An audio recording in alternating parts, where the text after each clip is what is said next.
back in the bag again. Whoa, whoa, yeah, yeah. Hey, hey, hey, hey. Back in the... Salut à tous et bienvenue pour cette vidéo sur la chaîne. Alors aujourd'hui, j'ai le privilège d'être reçu par Papy, Jean-Michel Froissart, que je présente plus, que j'ai déjà reçu lors d'un épisode où il nous explique un petit peu qui il est. Ouais. Et donc aujourd'hui, on se retrouve au Marseille Fight Club pour débriefer du KSW Paris.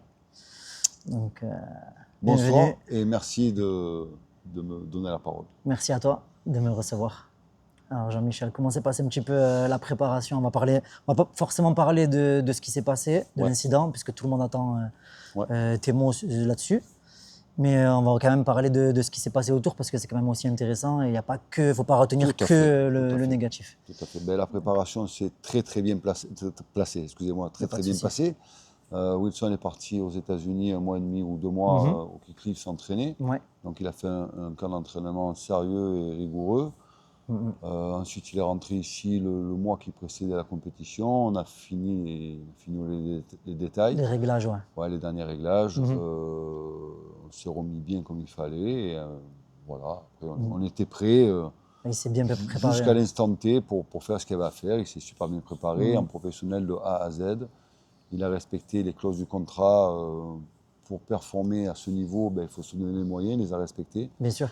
Il n'a pas pris son adversaire à la légère. Au contraire, loin de là, le fait de partir aux États-Unis, ce n'est pas pour partir en vacances, c'était pour préparer parce qu'on prenait le meilleur d'Europe. On a pris le meilleur d'Europe. Voilà. Ouais, moi, je le connais personnellement, Wilson, et j'ai l'impression qu'il a eu un switch et que cette prépa a vraiment été spécifique et bien plus poussée que les autres, et il avait mis toutes les chances de son côté. Ouais, complètement, puisque bon, en fait, c'était le but à atteindre, c'est d'aller chercher cette ceinture du KSW. Bien sûr. Merci à Saladin de nous avoir donné la chance de pouvoir l'affronter pour aller essayer de prendre cette ceinture.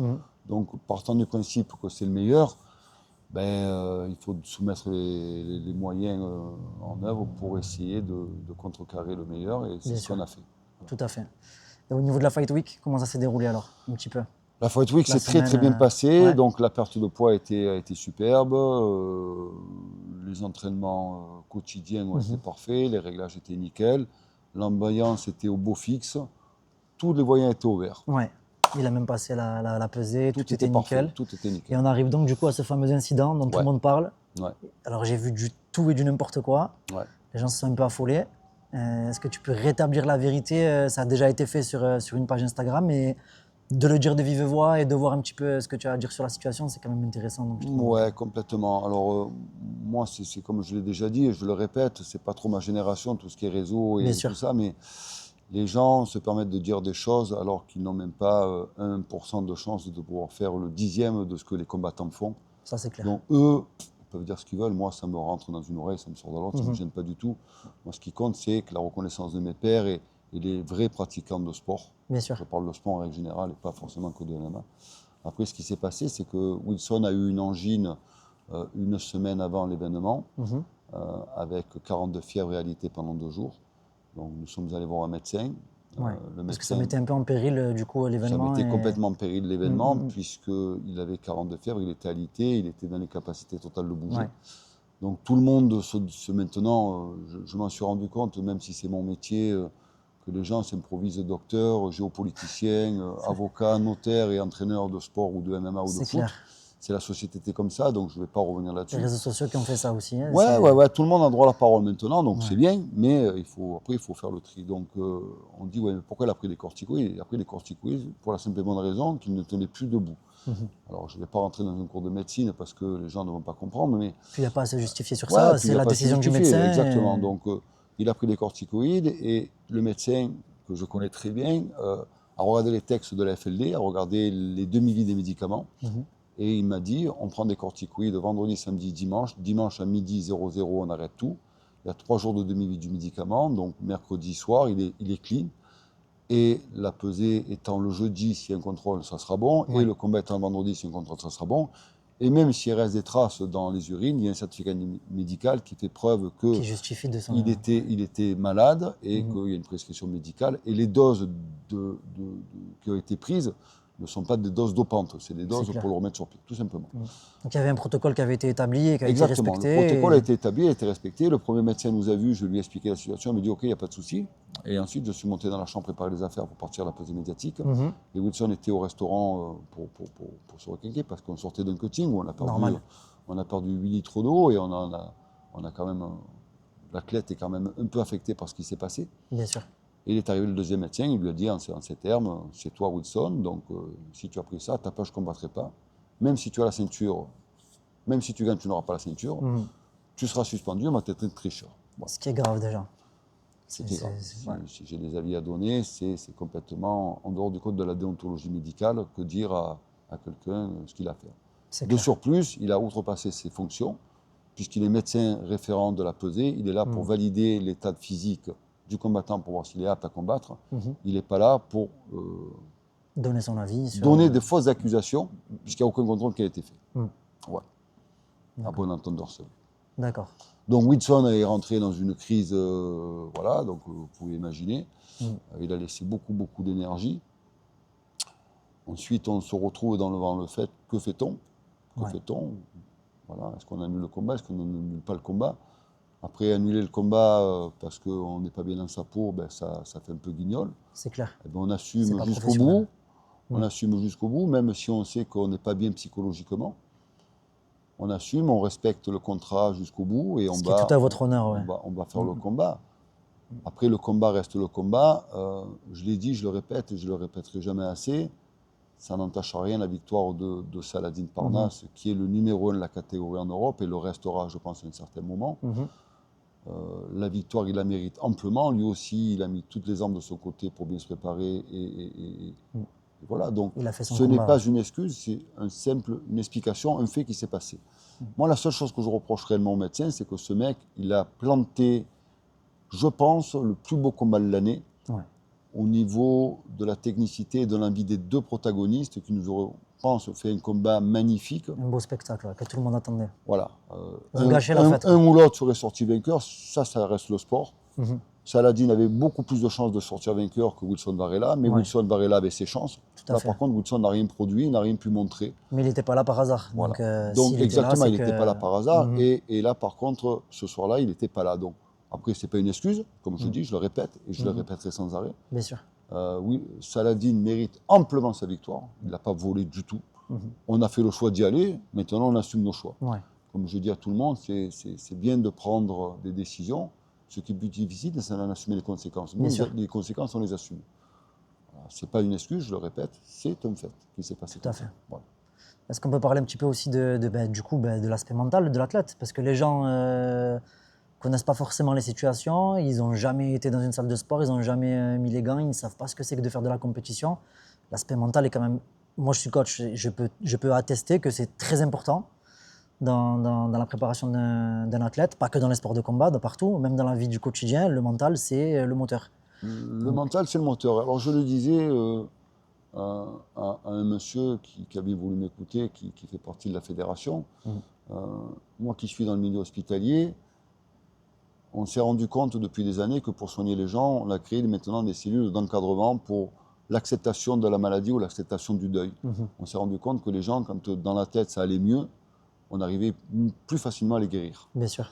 Un combattant ou un sportif, quel qu'il soit, c'est pareil. Si dans votre tête vous êtes sûr de gagner, vous avez quand même beaucoup plus de chance de gagner que si vous rentrez avec un doute en disant le mec est fort, vous partez en position d'infériorité, de se dire ouais bon il est fort, je peux. Et si tu te dis je peux, tu as perdu. Ah ouais. C'est comme si on te dit tu as une maladie, on te soigne, de toute façon tu vas crever. À quoi ça sert qu'on te soigne? C'est ça. Parce que tu vas crever. Là c'est la même chose. Donc il ne faut pas négliger le côté psychologique de l'athlète qui fait partie intégrante de sa préparation. Et si l'athlète est mis à mal dès le départ, c'est beaucoup plus compliqué de performer. Voilà, c'est tout ce que je dis. Et je parle pour ce combat et pour tous les autres combats, c'est la même chose. Et je le répéterai jamais assez. Le combat a été fait, on a perdu. On assume la défaite. Il n'y a aucun souci là-dessus. Ouais, là, le débat n'est pas là. Hein, le débat n'est pas là. Le débat, il est que le physique, oui, mais le mental, c'est énormissime, surtout à ce niveau de la compétition. Quand on rentre dans des salles, quand un combattant fait un main event, il y a une certaine pression. Et en plus, ce qu'il faut savoir, c'est que les gens sont tous différents les uns des autres. La perception du stress et la perception de l'information est différente chez tout le monde. On n'est pas des machines où on est tous réglés sur la même échelle. Chaque personne est différente. Chaque personne est différente. Je peux t'annoncer une nouvelle que tu prendras bien et à ton collègue, je vais t'annoncer la même nouvelle qui prendra mal. Pourquoi ? Parce que c'est comme ça.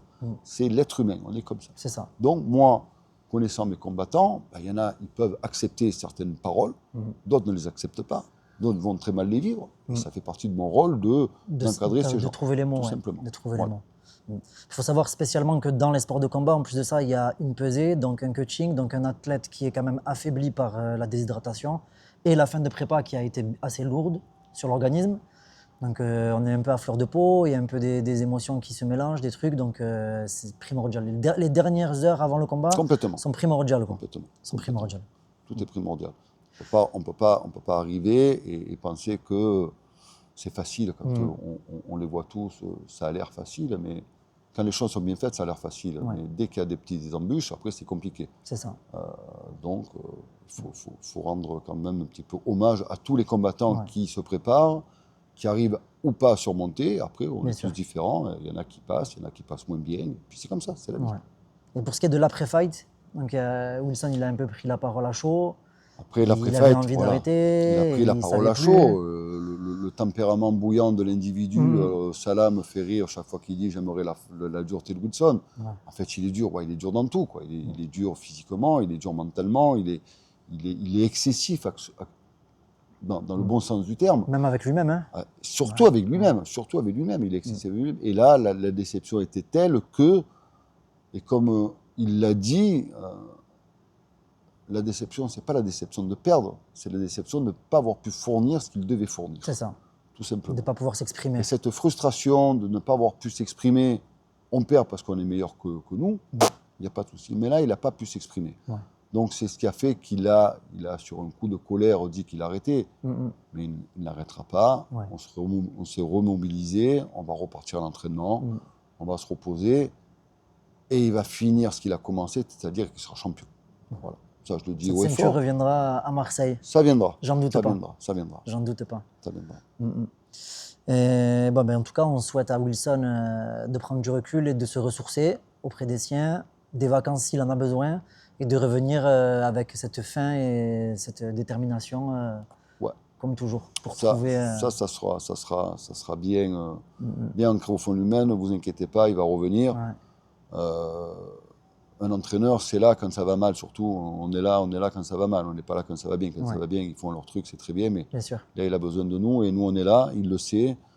Il y a tout un club qui est avec lui, derrière lui. Il y a des fans qui sont derrière lui, qui vont donner de la force. Moi, j'aimerais que les gens lui montrent le soutien. Voilà, donc il a pris un pavé dans la gueule.